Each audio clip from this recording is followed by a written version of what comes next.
टेकी पवन academy को subscribe करने के लिए ये बटन दबाएं। वेलकम स्टूडेंट्स, मेरे चैनल टेकी पवन एकेडमी में आपका फिर से स्वागत है।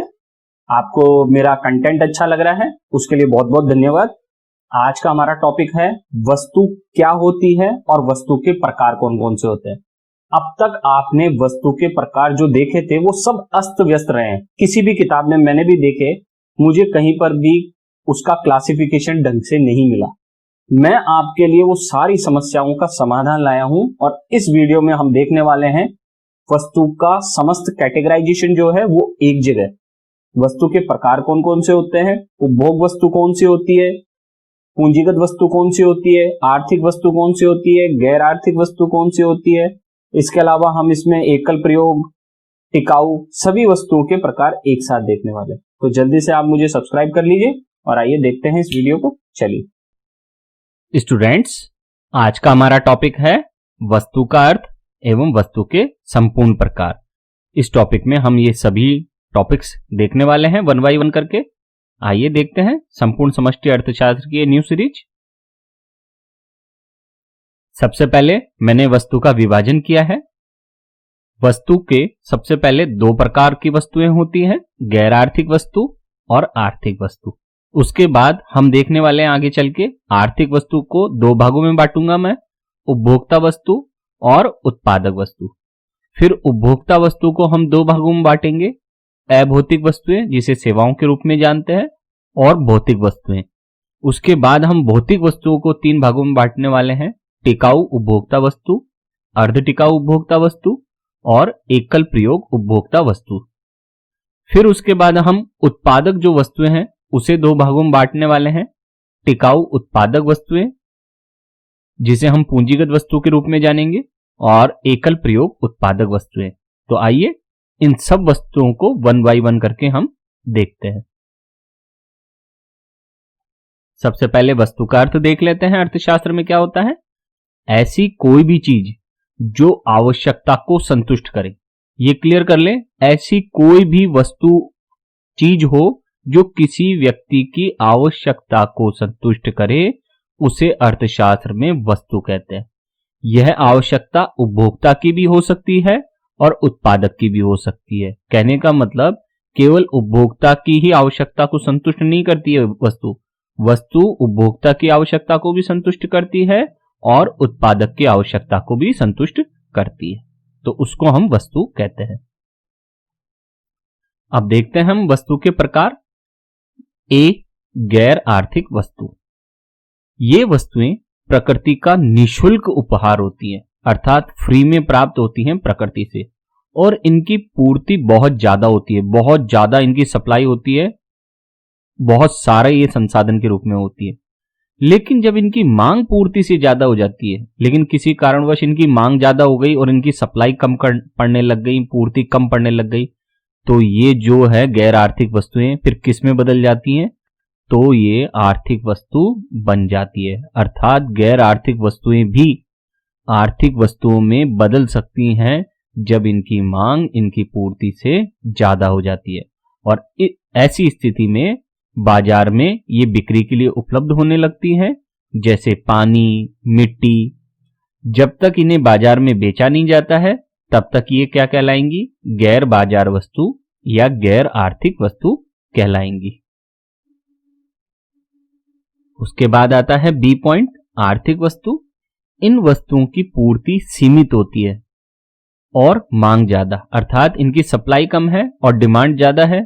तो जब डिमांड ज्यादा होगी तो आपको पता है, इसलिए इन ऐसी वस्तुओं को क्या करना पड़ता है? बाजार से खरीदना पड़ता है पैसे देकर, क्योंकि मांग ज्यादा है और पूर्ति कम है। इन वस्तुओं के उत्पादन में वैकल्पिक प्रयोग वाले सीमित संसाधनों का प्रयोग किया जाता है। ये वैकल्पिक प्रयोग वाले सीमित संसाधन का मतलब ये होता है कि ऐसे संसाधन अर्थव्यवस्था में जिनका एक से अधिक जगह पर उपयोग किया जा सकता है, उसे हम वैकल्पिक प्रयोग वाले साधन कहते हैं। तो अर्थव्यवस्था में संसाधन सीमित है, उनके वैकल्पिक प्रयोग है, तो ऐसी संसाधनों का प्रयोग करके आर्थिक वस्तुओं का उत्पादन किया जाता है और इन्हें हम बाजार वस्तु के नाम से भी जानते हैं, क्योंकि ये बाजार में बिक्री के लिए उपलब्ध होती हैं। अब आप देख सकते हैं ये जो पानी बह रहा है ये गैर आर्थिक वस्तु है और ये मिट्टी जो है ये भी गैर आर्थिक वस्तु है। लेकिन जब यही पानी बोतल बंद होकर बिकने लगे मार्केट में तो यही पानी फिर क्या बन गया, गैर आर्थिक वस्तु से किस में बदल गया, अब ये आर्थिक वस्तु में। ऐसे ही ये मिट्टी जब तक पड़ी है जमीन पे तब तक ये फ्री है, हम इसको ले सकते हैं, ये गैर आर्थिक वस्तु है। लेकिन जैसे ही ये मिट्टी ट्रैक्टरों में भर के ट्रॉलियों में भरकर बेचने के लिए लेके जाया जाता है मार्केट में तो ये फिर कौन सी वस्तु बन जाएगी, आर्थिक वस्तु। अतः गैर आर्थिक वस्तु बन सकती है जब उसकी डिमांड उसकी सप्लाई से ज्यादा हो। आगे बढ़े, अब हम आते हैं बी पॉइंट हमारा, आर्थिक वस्तु के प्रकार। उसमें हम पहला प्रकार देख रहे हैं उपभोक्ता वस्तु। वे वस्तुएं जो मानवीय आवश्यकताओं को प्रत्यक्ष रूप से संतुष्ट करे उन्हें हम उपभोक्ता वस्तु कहते हैं। अर्थात ऐसी वस्तुएं जो मानव की आवश्यकताओं को प्रत्यक्ष रूप से संतुष्ट करे उसको हम क्या कहेंगे, उपभोक्ता वस्तु। जैसे परिवार द्वारा अगर कोई फर्नीचर प्रयोग किया जाता है, दूध प्रयोग किया जाता है, कपड़े लिए जाते हैं, पेन, कार, टीवी, कंप्यूटर, अध्यापक, अकाउंटेंट, वकील, डॉक्टर आदि की सेवाएं, इन सबको हम क्या कहते हैं, उपभोक्ता वस्तु। अब आपके मस्तिष्क में एक विचार आया होगा कि सर ने कहा है सेवाओं को भी उपभोक्ता वस्तु कहते हैं। हाँ, उपभोक्ता वस्तु में दोनों शामिल होंगे, अभी हम इसकी और चर्चा करने वाले हैं। मैंने जो टेबल बताई थी शुरुआत में आप उसको फॉलो करें, वो प्रकार हैं उपभोक्ता वस्तुओं के। तो देखते हैं उपभोक्ता वस्तु का पहला प्रकार, अभौतिक वस्तु। अभौतिक वस्तुओं में सभी प्रकार की सेवाएं शामिल होती हैं जो मानवीय आवश्यकताओं को प्रत्यक्ष रूप से संतुष्ट करती है। जैसा कि मैंने कहा अभौतिक वस्तु मतलब सेवा, इसीलिए मैंने सेवाओं को उपभोक्ता वस्तुओं का अंग माना है, उसका एक प्रकार है अभौतिक वस्तु। सेवाओं को अभौतिक वस्तु इसलिए कहते हैं क्योंकि इन्हें न तो देखा जा सकता है और न ही इनको छुआ जा सकता है। जैसे डॉक्टर, वकील, अध्यापक, अकाउंट आदि लोगों की सेवाएं जो मानव की आवश्यकता को प्रत्यक्ष रूप से संतुष्ट करती है। अब आगे बढ़े, ये पहला प्रकार हो गया हमारा उपभोक्ता वस्तु का। अब हम दूसरा प्रकार देखते हैं उपभोक्ता वस्तु का, जिसे हम भौतिक वस्तु के रूप में जानते हैं। भौतिक वस्तुएं वे वस्तुएं होती हैं जिन्हें देखा जा सकता है और जिन्हें छुआ जा सकता है और जो मानवीय आवश्यकताओं को प्रत्यक्ष रूप से संतुष्ट भी करती है। जैसे परिवार द्वारा प्रयुक्त कोई फर्नीचर है, कोई परिवार दूध यूज करता है, कोई कपड़े लेता है, पेन लेता है, कार लेता है, टीवी लेता है, कंप्यूटर लेता है। तो ये सब क्या है, भौतिक वस्तुएं, क्योंकि इनको देखा भी जा सकता है और छुआ भी जा सकता है और ये उपभोक्ताओं की आवश्यकता को प्रत्यक्ष रूप से संतुष्ट भी कर रही हैं, तो इसलिए इन्हें भौतिक वस्तु कहेंगे। अब आता है भौतिक वस्तु के प्रकार देखते हैं हम। उपभोक्ता वस्तुओं में जो भौतिक वस्तु हम देख रहे हैं उसके प्रकार देख रहे हैं। नंबर ए, टिकाऊ उपभोक्ता वस्तु।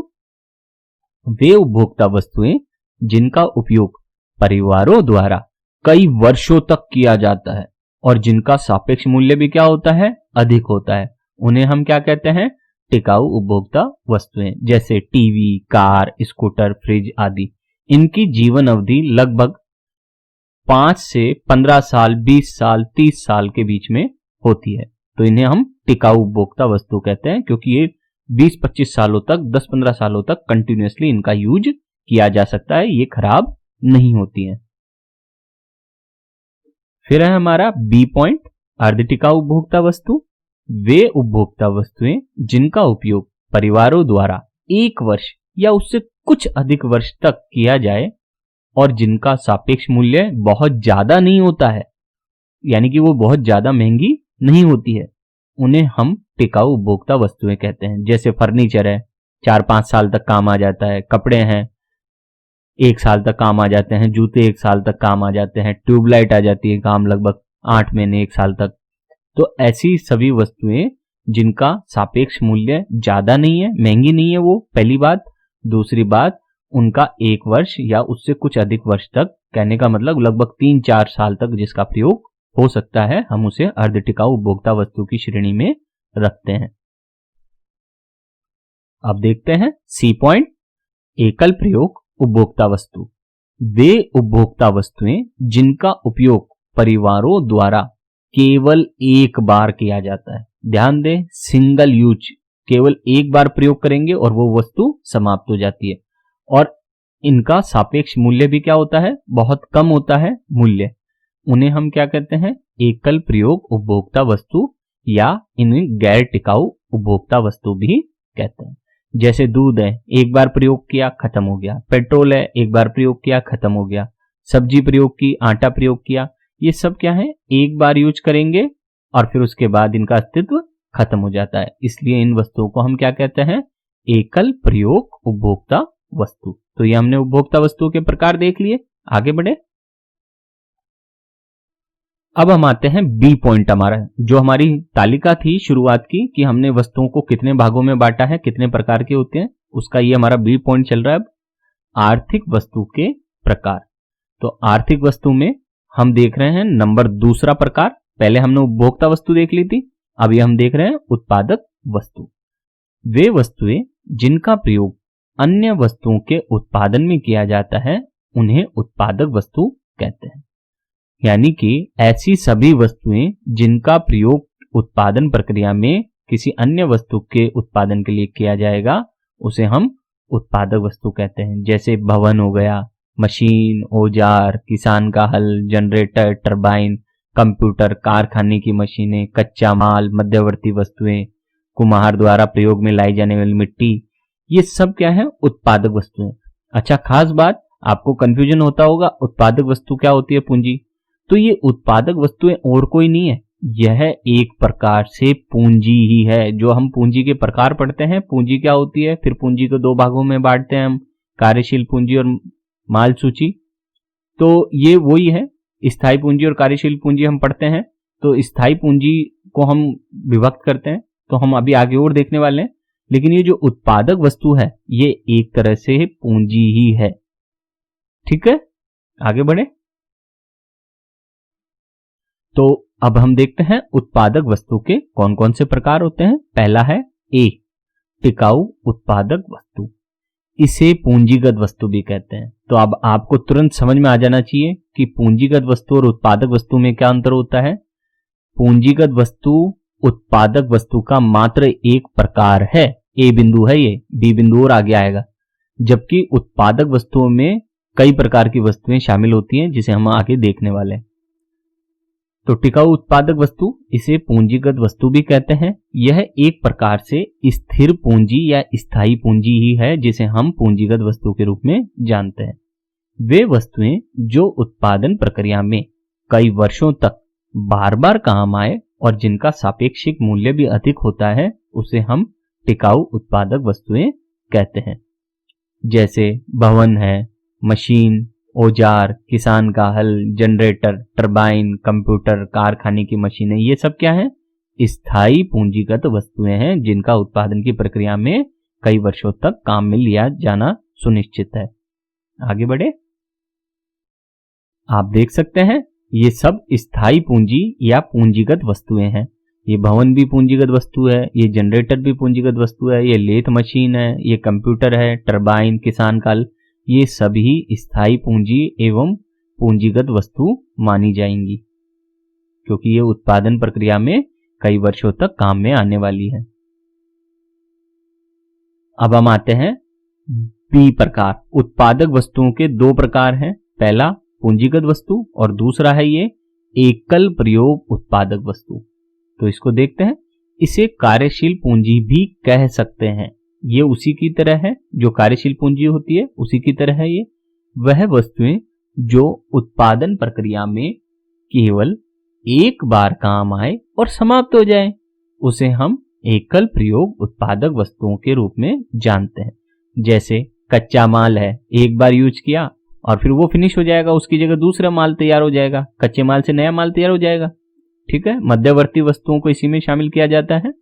कुम्हार द्वारा प्रयोग में लाई जाने वाली मिट्टी भी क्या है, एकल प्रयोग उत्पादक वस्तुएं।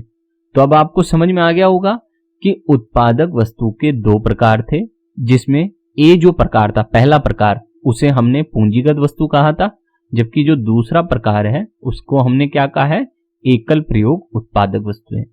तो सभी पूंजीगत वस्तुएं उत्पादक वस्तुएं होती हैं, लेकिन सभी उत्पादक वस्तुएं पूंजीगत नहीं हो सकती, क्योंकि पूंजीगत वस्तुओं का ये जो प्रकार है एकल प्रयोग, ये कभी भी पूंजीगत वस्तु नहीं होता है, क्योंकि ये अलग प्रकार है। उम्मीद है आपको वो टॉपिक क्लियर हुआ होगा। ये जो क्वेश्चन बनता है कि सभी पूंजीगत वस्तुएं उत्पादक होती हैं, लेकिन सभी उत्पादक वस्तुएं पूंजीगत वस्तु नहीं होती है, वो यहां से आपको क्लियर हो गया होगा। अब आगे देखते हैं। आप देख सकते हैं ये कार्यशील पूंजी का प्रतीक है एकल प्रयोग का। ये मिट्टी का एक बार प्रयोग किया और उससे क्या बन गया, ये घड़ा बन गया। देखिए ऐसे ही इस कपड़े का एक बार प्रयोग किया, उससे ये टी शर्ट बन गई है। तो ये एकल प्रयोग उत्पादक वस्तुएं हैं। उम्मीद है आपको ये टॉपिक समझ में आया होगा, और ये टेबल आप जरूर देख लेना कि वस्तु कितने प्रकार की होती है, हमने यहां बता रखा है और उसे टेबल के द्वारा समझा रखा है, और इसी के आधार पर आप अपने टॉपिक्स को तैयार करें। अगर कंटेंट अच्छा लगा हो तो मुझे सब्सक्राइब जरूर कर लें, क्योंकि ये हमारी चल रही है संपूर्ण समष्टि अर्थशास्त्र की न्यू सीरीज, जिसमें आपको समष्टि अर्थशास्त्र के संपूर्ण तत्व और संपूर्ण टॉपिक्स एक एक करके आपको मिलते रहेंगे। आज के टॉपिक के लिए आपका भी बहुत बहुत धन्यवाद।